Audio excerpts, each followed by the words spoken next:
Hey guys, welcome back to my channel. This is Shirani. Today I'm going to show you some of my favorite things to freeze. You may have heard of them before or you may have done them before, but if not, I hope you give them a try. The first one is bacon. Whenever I have leftover bacon and I know I'm not going to use it, I like to freeze it. I'll either freeze the slices whole or I'll cut them up into small pieces. And whenever you need it, you just have to pop it in the microwave for 30 seconds to a minute and you're good to go. I like doing both because I use them for different things. For the crumbled bacon, I like that when I'm making bacon and egg burritos, or if I'm doing my deviled eggs, or anything that requires crumbled bacon. And for the whole slice, I like that when I'm making pancake and bacon, or bacon and egg and cheese biscuit, or anything that I need a whole slice of bacon.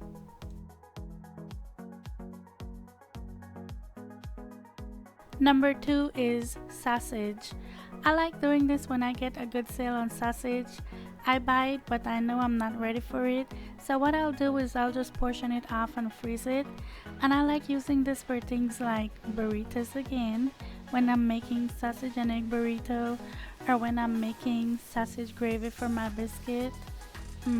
That is so good.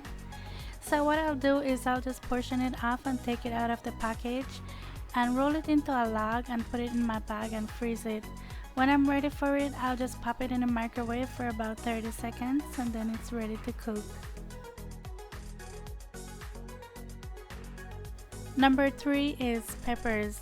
I love freezing bell peppers because I use them a lot and I buy them a lot, especially the green ones when they're on sale for 3 for $1. Hey, I can't pass up a good deal. But I buy them and I cut them up and freeze them and use them in things like my breakfast casserole, or when I'm making my King Ranch chicken or burritos. I know I'm talking about burritos a lot, but I love peppers in my burritos. So yeah, I use them a lot. But if I'm eating them raw, I don't want them frozen, but if I'm cooking them, I don't mind. Oh, and I also like to freeze jalapeno, serrano, habanero, you name it, I'll freeze it.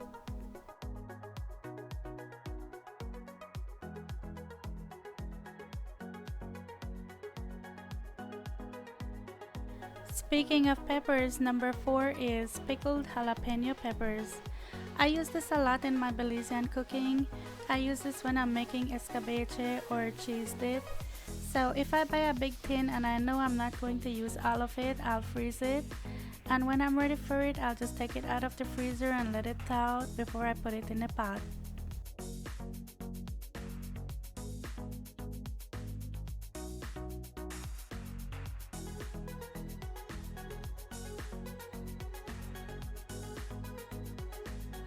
Number 5 is corn tortilla.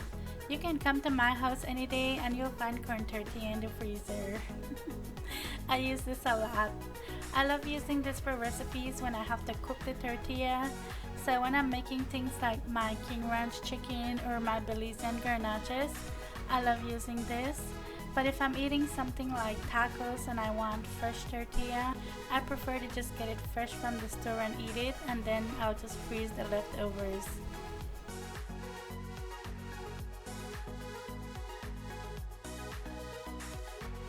Number 6 is biscuits. I have to say these are my new favorite thing to freeze.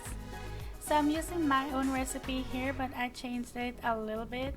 I was trying to make it a little bit healthier, so I did half whole wheat flour and half white flour, and it came out perfectly.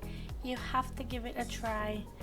And by the way, I'm gonna leave links of all my recipes below that I'm mentioning, so don't forget to check that out. So what you do is you follow the recipe exactly the way it is, but when you bake it, you only want to bake it for 12 minutes. You don't want it to fully cook. Let that cool down completely before you freeze it. And when you're ready for your biscuit, you don't have to thaw it out or anything.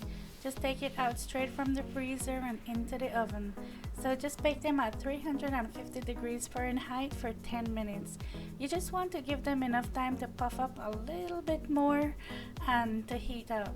And they will be just as good as if you just made them.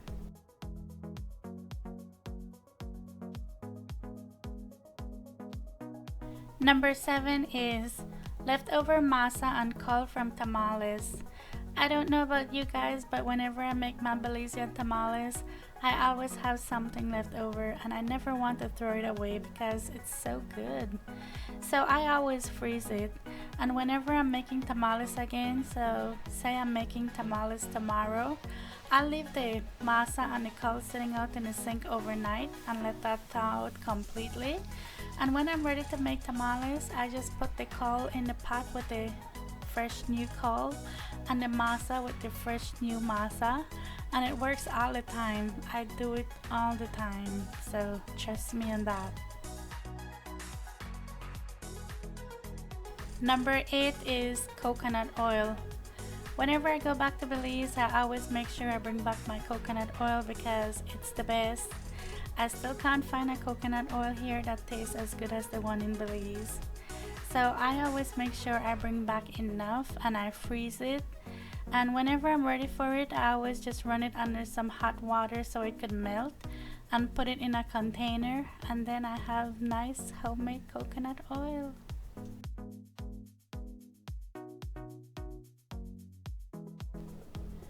Number 9 is coconut milk. I always have leftover coconut milk and I never want it to go bad, so I always freeze it.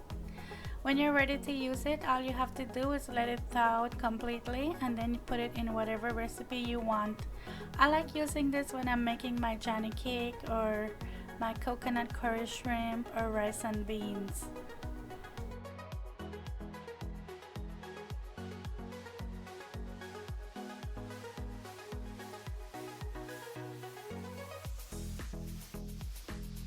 Number 10 is guava pulp. This is for the days when you have a lot of guava but you don't know what to do with it, or you want guava jam but you just don't feel like making it right then. Well, you can just boil it and get the pulp out and freeze it. I'll leave a link below of the guava jam recipe so you can see how to get the pulp out.